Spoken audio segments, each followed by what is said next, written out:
Oh, hi everyone. Totally Trash Tano here, the internet's busiest music nerd, and it's time for a review of the new Brockhampton album, Roadrunner. New Light, New Machine. This, I believe, is the sixth full-length commercial record from the boy band known as Brockhampton. This is a new LP that I think marks the start of a new era. Having made it through a few dicey album cycles post the dramatic departure of former member Amir Van, the group began to turn the heat back up last year with a series of singles labeled as being in this technical difficulty series. It wouldn't be until this year, though, that the group would come through with the first taste of this new album, a banger of a single BUZZCUT featuring Danny Brown, which features a raging siren-laced beat, a bold verse on the front end from Kevin Abstract that has some subtle Andre 3000-esque qualities to it. Not only does this track sound like the boys are back, but it also feels like I'm listening to the loud, boisterous, colorful sounds of Iridescence, but now fully realized. Plus, for a while now, I felt that bigger features are something the group should be more open to, and Danny Brown gave them an incredible one. Hard as hell bars, the alphas, incels bar, also that bar about doxing you with Crips. Plus, I love the dark R&B inspired outro on the track, which sounds like the start of some kind of dark religious experience. BUZZCUT is the strong start to a record that just refuses to be pinned down. Because up until this point, every Brockhampton LP, I think, has had a pretty consistent sound in mood and aesthetic, especially the particularly sober Ginger. But man, is Roadrunner all over the place emotionally and also in terms of the influences it displays. It's also a record that wrestles with the state of the world, one's past, spirituality. There is quite an instrumental shift on the following track, Chain On, which some hardcore fans may remember as being a part of that Technical Difficulties single series, but the new version of the track here is just so different and refreshing.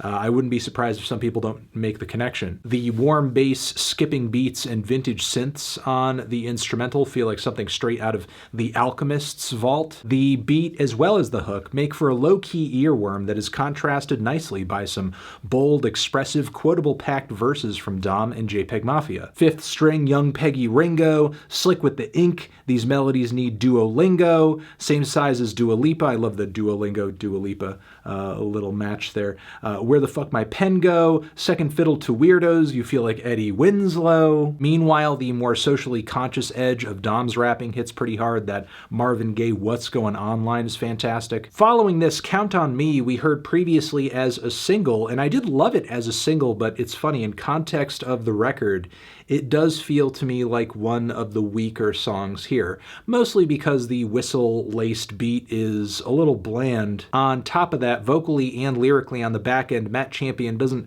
seem to be as much of a factor as he should be. And as much as I do like the features on the track, the sweet melodic group chorus is really the best thing it has going for it. The track Bankroll is both moody and materialistic, though narratively it doesn't really make a strong connection between those two things. It just merely places them together with some sad synthesizers, flashy lyricism from A$AP Ferg and Merlin. At the very least, though, it is catchy and colorful. A$AP Ferg has not sounded this invigorated since last decade. Then the following The Light seems to have caught the attention of many fans because of how intensely tragic the verses from Joba and Kevin on it are. Features one of the better beats here too, with buzzing guitar leads, sinister organs, some captivating chord changes. Joba's verse is a very difficult listen. It is incredibly confessional, dealing very directly in his father's suicide.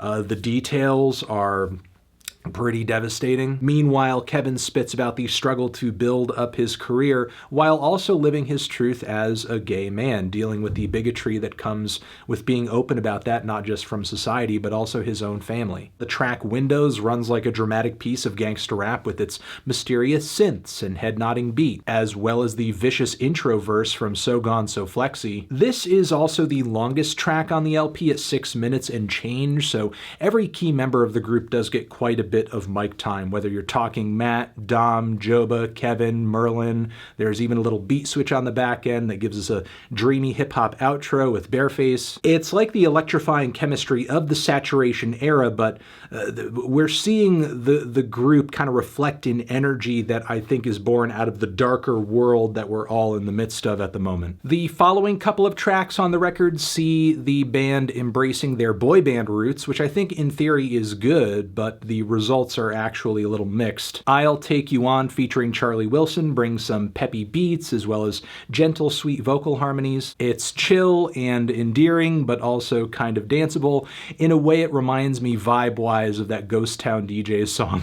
My boo. At night, I dream of you. I like the style, I like the tune, but there is a lot of vocal processing on the singing to the point where every vocal feels so uniform and kind of stiff. The only voice that pops on the entire thing is Charlie's on the very back end. Meanwhile, the track Old News does feature a bouncier, more colorful beat, as well as bolder rap verses, but then there is the chorus, which is even more auto-tuned and hits with some lyrics that I think could have used a rewrite. From this point, we move into a pretty strong second half for the LP, starting with What's the Occasion, another song with a prominent guitar passage, a somewhat glam rock inspired outro, and a heart-wrenching hook sung by Joba that I just have to point out because going into this LP, I just did not anticipate for him to be the emotional foundry for this album on numerous songs here. The emotions are contrasted pretty strongly on the following track, When I Ball, which instrumentally feels like a classic piece of funky 70s soul, along with the flows that Dom brings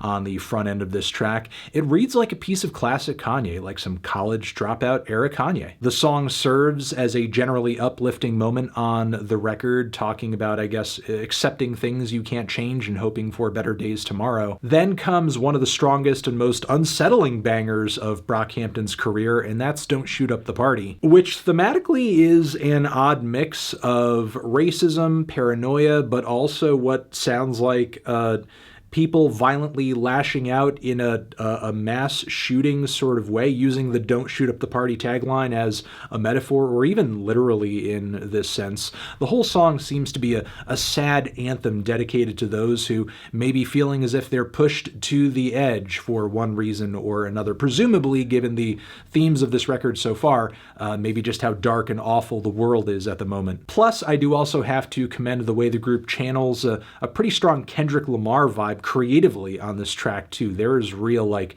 Shireen energy to this track with how mysterious and nocturnal the intro is, and the blasts in with this great West Coast style chorus with wailing synth leads. From here we get a pretty and serene little sonic oasis with Dear Lord that features just vocals, a lot of harmonies as well. Yeah, some processing, but still the soul and sweetness of the singing here rings through stylistically. Not only is it gospel inspired, but it's almost like I'm hearing a cross between Frank Ocean but also Bon Iver as well, which I mean to make that comparison in a good way. I think it's a great track, and certainly a tone setter for what is to come on the closer, The Light Part 2, which is an extension of the themes on The Light earlier on the record, also a pretty sad instrumental, verse from Joba, verse from Kevin, both of which are diving further into the things they rapped about earlier on the record, which honestly, especially in the case of Joba, gets pretty intense, to the point where for some I could imagine it would be difficult to listen to. But still, I think this track and many others on this project are a mark of Brockhampton's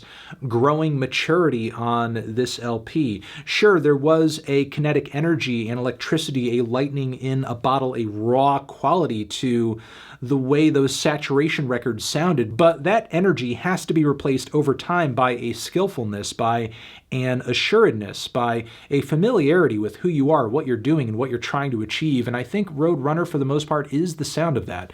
There are some tracks here that for sure I thought were kind of underwhelming, maybe a little on the dud side, but that doesn't change the fact that the vast majority of the songs here I either found to be quite enjoyable, impressive, or even a little mind-blowing. It was pretty great to hear the group branching out creatively for the majority of this record and sounding really good doing it. I'm feeling a light to decent 8 on this one. Transition. Have you given this record a listen? Did you love it? Did you hate it? What would you rate it? Why? Blah, blah, blah. Blah, blah, blah. Over here next to my head, it's another video that you can check out. Hit that up or the link to subscribe to the channel. Anthony Fantano, Brockhampton, Roadrunner, forever.